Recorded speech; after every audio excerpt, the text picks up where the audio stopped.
Hey, welcome back to gggaming. So here we are. We have a brand new 7-star Tera Raid boss in Pokemon Scarlet and Violet, and it is this guy right here who is sleeping on the job, which is Incineroar. It's a lot of fun, pretty strong raid, so stick around. We're going to go through all the details in this video, exactly what to expect, exactly which NPCs that are going to help you out the most, how this guy works, all of it. So let's get to it.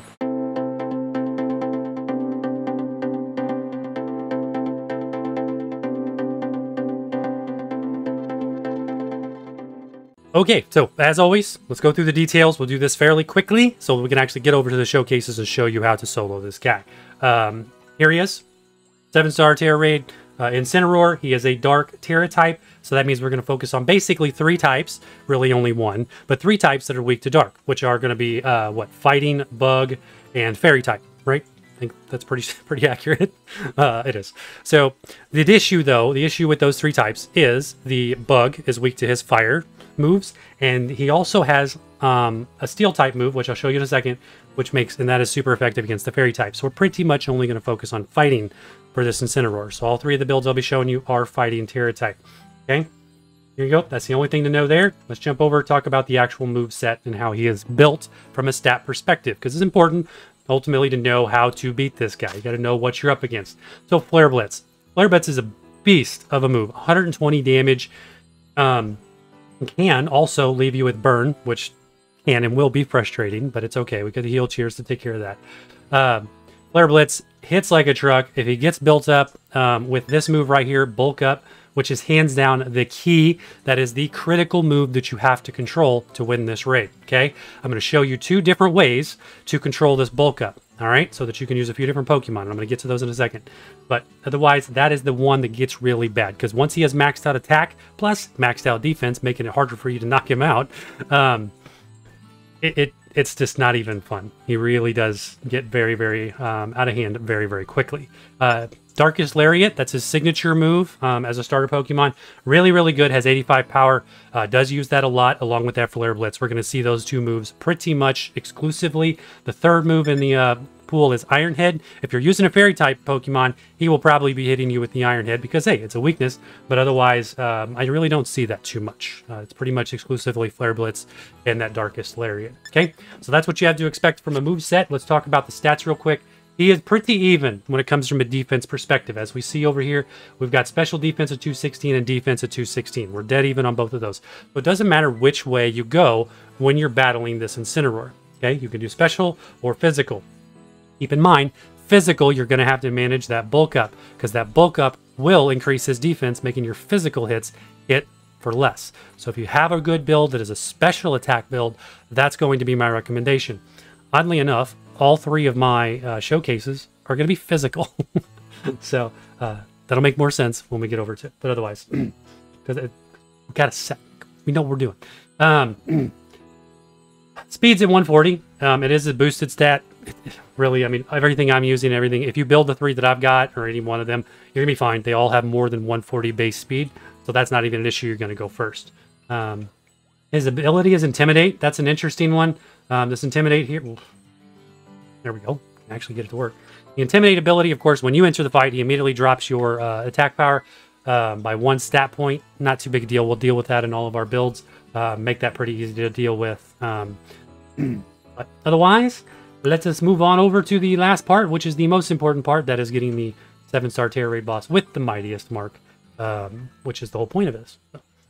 All right, real quick on the actual raid flow. So go through exactly how this thing is, what this boss has, how he works, all that good stuff. Just the important parts, though, just to get through this quicker. So here we are with the Cerebi database here, kind of side by side. As we said earlier, already showed you the move set. So we've got Flare Blitz, Darkest Lariat, Bulk Up, Iron Head. He has coded moves of Snarl, uses that right out of the gate.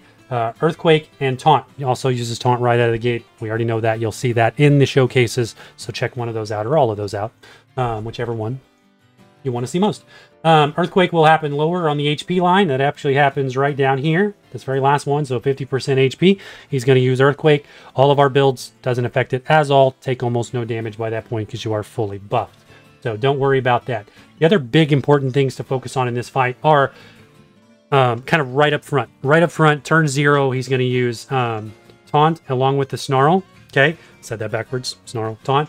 And then he's also going to reset your stats, which is key, after the first turn. So on turn 2, he will reset your stats. That's 90% time. That pretty much always happens turns 2. If you're sitting there pounding your button, you're moving really fast, might be turn 3, usually turn 2. So what you're going to start most of your fights with is something that's not buff related, and then you'll go right into your buffs after that. So check out my showcases to understand exactly what's going on there. Other big considerations to know about this fight: he will steal one of your Tera Orb charges kind of later, 70% HP. Pretty much always affects my builds, and I have to hit him 4 times, but 4 times, no bigs there. The other one is that he's going to reset his stats at 50%, 55% time. Doesn't affect any of our builds. Have been trying to solo this with Arceus, and it does affect that because of the acid spray thing. But other than that, none of my builds worries about debuffing him. But that is that. That is how he works. That's how the raid flow works. If you want to see it in action, check out the showcases. Let's do it. Let's get over to the next piece here. Go to the boxes. Let's go to the YouTube channel. We on the channel. Let's go to the box and actually go through the builds I'm going to show you, as well as the optimal NPCs for your party. By the way, down there in the related videos, there is a video on how to lock your NPC party so that you can have the exact same NPCs every single time you try to solo this guy, barring you don't go online and you don't reset your game. The moment you do either of those, you lose that. Check out that related video if you want to learn how to lock your NPCs. It's going to make more sense because in 2 of these builds, you are going to want locked NPCs to make it easier. The third build, which is the easiest and most common, and I'm sure you already know which one it is, that's the Malamar. You do not need a locked party. This guy is going to be the first and my recommended build for anybody, especially those that are struggling for this, because this one is just not fair, to say the least. His combination of ability and his moves really do make this raid boss a piece of cake.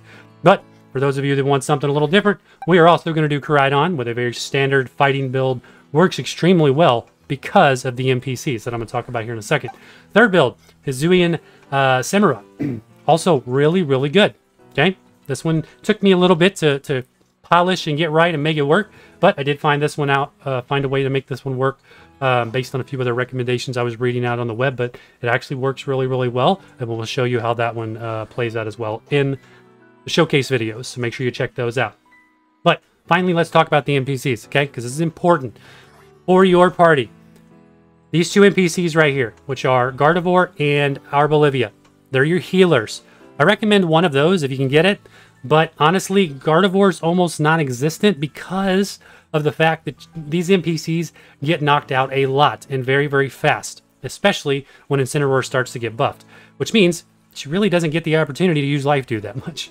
But if you can get her, go ahead, because she will get it off sometimes.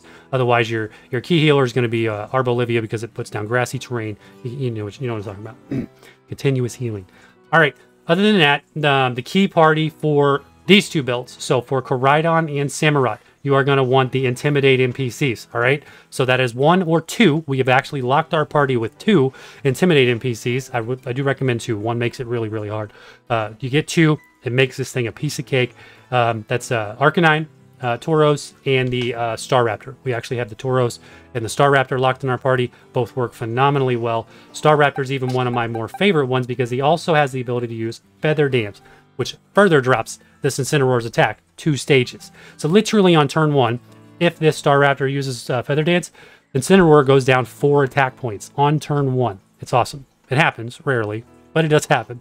So that's going to be my recommendation for your NPCs. Lock in at least 2 of those. Now, for the Malamar, this is a build right here.